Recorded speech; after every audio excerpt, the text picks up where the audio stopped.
ওই তো ড্রাগনটা সমস্ত জমি শেষ করে দিচ্ছে। শান্ত হন মহারাজ, শান্ত হন। এই ড্রাগনটিকে বন্দি করা সম্ভব নয়। আসলে এই ড্রাগনটি অনেক বেশি শক্তিশালী। কি বলছেন? তাহলে তাহলে কি হবে? একে বন্দি করার বদলে হত্যা করতে হবে। আর এই কাজটা আমি খুব ভালোভাবেই পারি। হত্যা করতে হবে? কিন্তু সে একটা জীব, তাকে হত্যা করার অধিকার আমাদের নেই। যে নিরীহ প্রাণ অনেকগুলো প্রাণের ক্ষতি করে, তখন তারও বেঁচে থাকার কোনো অধিকার নেই মহারাজ। আপনি আপনি চিন্তা করবেন না, আমি এক্ষুনি ড্রাগনটিকে শেষ করে দিচ্ছি।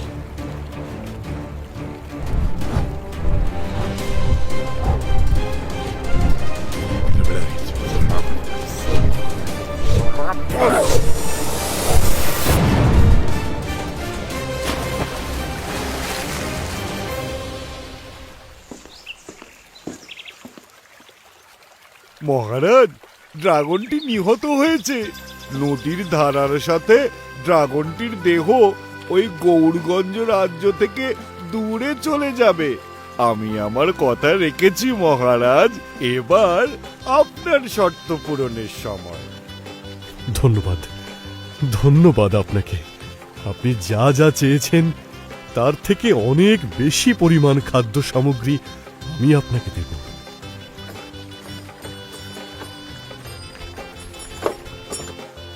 আমার কথা রাখার জন্য ধন্যবাদ মহারাজ। আমি আসছি। মহারাজকে বিদায় জানিয়ে সেই মোটা লোকটি যখন সেখান থেকে রওনা দেবে, ঠিক সেই সময় বীর জীবিত অবস্থায় ড্রাগনটিকে স্বচ্ছ নদীর তলদেশ দিয়ে চলে যেতে দেখে।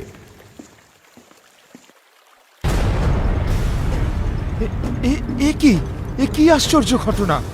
ড্রাগনটি তো এখনো বেঁচে আছে। কি বলছো বীর? হ্যাঁ মহারাজ, ওই দেখুন, ড্রাগনটি নদীর জলের নিচ দিয়ে চলে যাচ্ছে। আরে হ্যাঁ, তাই তো, ড্রাগনটা তো বেঁচে আছে। তার মানে মোটা লোকটা আমাদের বোকা বানিয়েছে। কে আছো?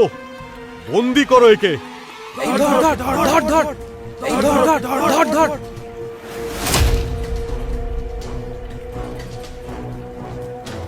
আসলে এই মোটা লোকটি ছিল এক ভয়ঙ্কর মোটাদের দেশের রাজা, আর এই ড্রাগনটি ছিল তাদেরই বন্ধু। ড্রাগনটি ইচ্ছা করে ভিন্ন ভিন্ন রাজ্যে গিয়ে রাজ্যের প্রজাদের ভয় দেখাত, এবং তারপরে সেখানে মোটাদের রাজা এসে ড্রাগনটিকে হত্যা করার অভিনয় করত, এবং সবাইকে বোকা বানিয়ে সেখান থেকে প্রচুর পরিমাণে খাদ্য নিয়ে তারা দুজনেই চলে যেত। আর গৌরগঞ্জ রাজ্যের সাথে তারা সেই কাজই করে। অপরদিকে মোটা লোকটিকে বাঁচানোর জন্য ড্রাগনটি জলের নিচ থেকে বেরিয়ে আসে।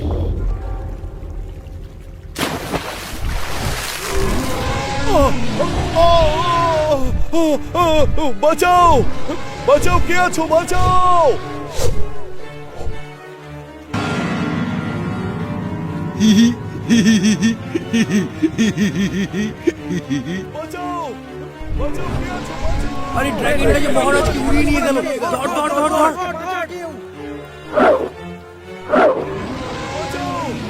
ড্রাগনটি মহারাজকে নিয়ে উড়তে উড়তে মোটাদের দেশে চলে যায়। না না বাবা, আর দেরি করা ঠিক হবে না। এবার আমাকে ওই মোটাদের দেশে যেতেই হবে। জানি না মহারাজ এখন কি অবস্থায় রয়েছেন।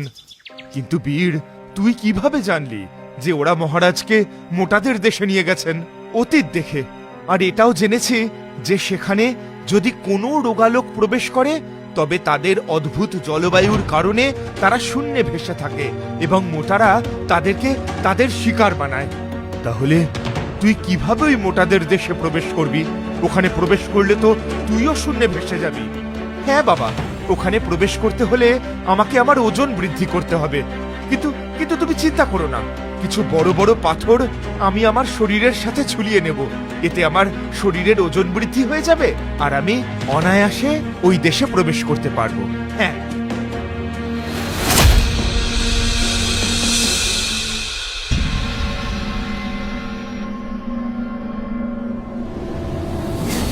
ছেড়ে দাও আমাকে, আমাকে ছেড়ে দাও, বাঁচাও, বাঁচাও, কে আছো, বাঁচাও।